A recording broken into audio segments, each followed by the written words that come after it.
Yo, what's going on, y'all? This is Marcus Rosa, aka Mazuma TV, back at y'all with some more boxing talk, man. I hope everybody's having a blessed, beautiful, positive, productive day. I'm just chilling at work right now, man, just enjoying my break, back at y'all with some more boxing talk. On the road to 3K. We well into the 2K mark. We at that mid 2100 mark. Shout out to the nation and the mob for making this possible. All right, y'all, this is a video that I've been wanting to make for a while. I apologize for the inconsistencies. As always, I've been going live but haven't been posting videos as much. That'll definitely be coming to a change within the next few days. I wanted to sit here and talk to you guys about exactly what's going on with Devin Haney and what my personal opinion is on the situation, and just speaking about some double standards that's currently going on in the sport of boxing. It's not a surprise at all. Double standards is something that is a consistent theme in the sport of boxing, and it's held true time and time again.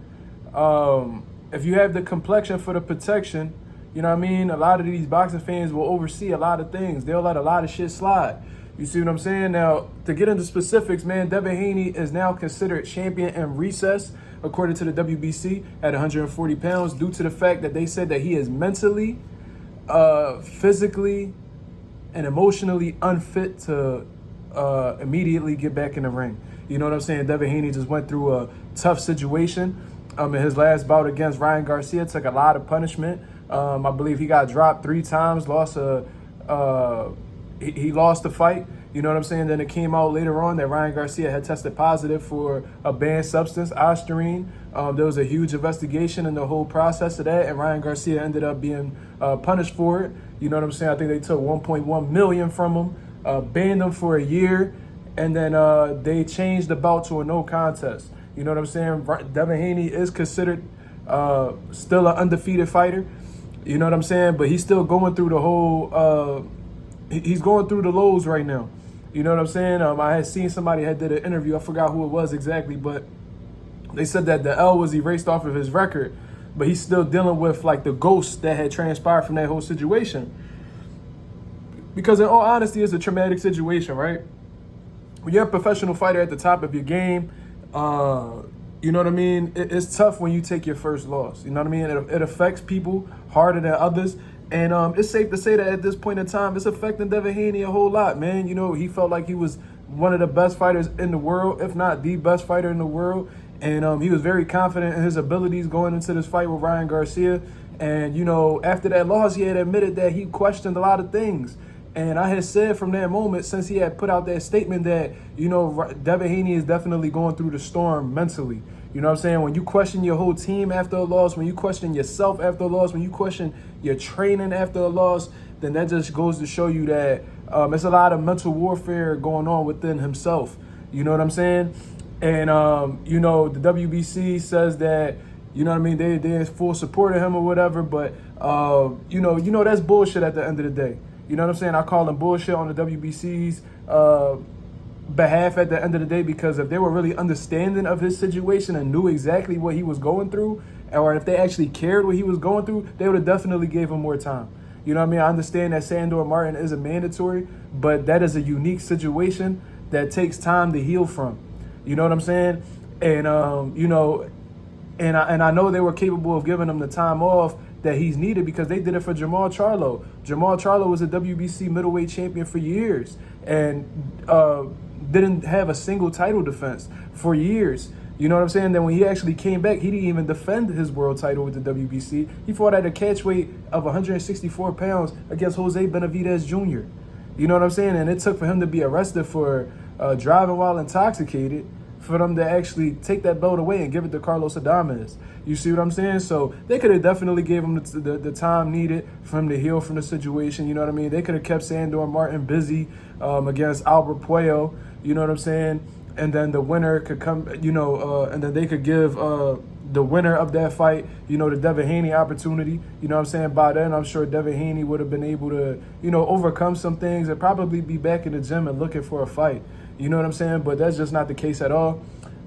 So since Devin Haney is considered a champion in recess at this current moment, Albert Puello is the full status WBC champion. And it seems like they're going to be mandating Sandor Martin to face him. You know what I'm saying? And what's very confusing about that whole situation is the winner between Albert Puello and Sandor Martin is going to have a mandatory to face Gary Antoine Russell. because Gary Antoine Russell had put in, I think he had put in like a request or something like that to get an immediate rematch due to how close the fight was, and they actually had granted him that. So it's going to be 2 fights that's going to be going on with the WBC at 140 pounds that, Devin Haney is going to have to fall back and wait on. That should give him plenty of time. That should be well over a year. You know what I'm saying? And I don't understand what all of the criticism is in terms of, Devin Haney not being mentally, emotionally, and physically unfit to box at this point, because we've seen plenty of boxers in the past use the same excuse, and they actually were given the benefit of the doubt and actually were supported in the process of attempting to overcome their mental health issues. You know what I'm saying? For one, Tyson Fury, after he beat Vladimir Klitschko, he started spiraling mentally. You know what I'm saying? Put on a lot of weight, was on cocaine, drinking, you know what I'm saying? And a lot of people were concerned about Tyson Fury. And as he built himself back into the heavyweight scene, it seemed like he got a lot of support. He got a lot of respect for, facing his mental health issues. And they were supporting him the entire time. Never faced any type of criticism. I didn't hear nobody call him weak. I didn't hear anybody say that he was bluffing. I didn't hear any of that at all.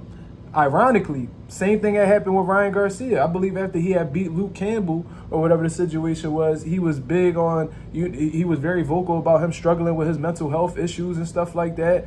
And he said that he needed to, take some time away from the sport of boxing. And the boxing fans were all supportive of Ryan Garcia and his choice to step away from the sport and gather himself mentally, right? So I just find it funny that there was support 2 guys, ironically, who are both drug cheats. Meanwhile, the actual victim in the situation, Devin Haney, is called weak. He's made fun of. You know what I'm saying? They still making it seem like the fight with Ryan Garcia was a win for Ryan Garcia. You know what I'm saying? They just keep talking, like they keep mentioning all the negatives. And I just find it funny that you guys are in support of people overcoming mental health issues when they're a certain complexion, but when it happens to be a fighter that you dislike, or a fighter that you have a deep disdain for, all of a sudden these mental health isn't a serious thing, and it shouldn't be. Like you guys are too fickle with the way you approach these mental health conversations. You know what I'm saying? I spot the hypocrisy. I see exactly what's going on, and I'm gonna call it out each and every time. So I just find it funny that when Devin Haney pulls this card and says that he's unfit to box at this moment from a mental aspect. You know what I mean? This guy's getting criticized. You know what I mean? He's getting called out of his name. You know what I'm saying? He's getting bashed. Meanwhile, guys like Ryan Garcia and Tyson Fury, for example, and I'm sure there's plenty of other examples that I haven't, mentioned. Even Danny Garcia, you know what I mean? He spoke about him battling his mental health issues, and everybody was clapping and applauding for him. But it just so happens that the most hated fighter in boxing at this current moment isn't getting that support that he needs. And it's fucked up, in all honesty. You know what I'm saying? I hope Devin Haney is able to bounce back from this situation, because the reality of the situation is he's a victim. You know what I mean? He's a victim in this whole grand scheme of things with this Ryan Garcia fight. And just like my guy YSM Sports Media said, they're villainizing the victim and victimizing the villain. You know what I'm saying? And that's just, and it's facts. There's no other way to really put it. It's really as simple as that. And like I said, I really hope that Devin Haney, finds a way to overcome these obstacles within himself. Hopefully he's able to get back in the gym and continue to be the great fighter that he is in this current era of boxing. You know what I'm saying? But that's my overall take on this situation, man. I done said enough. Y'all let me know what y'all think about this. This is Mazuma TV. Thank you very much for tuning in. If you appreciate the conversations, you appreciate the boxing talk, hit the like, hit the subscribe button. I will be looking to go live tonight. I cannot guarantee anything, but be on the lookout for some more videos, man. But until then, this is Mazuma TV. Thank you very much. I'm out of here, man. Peace.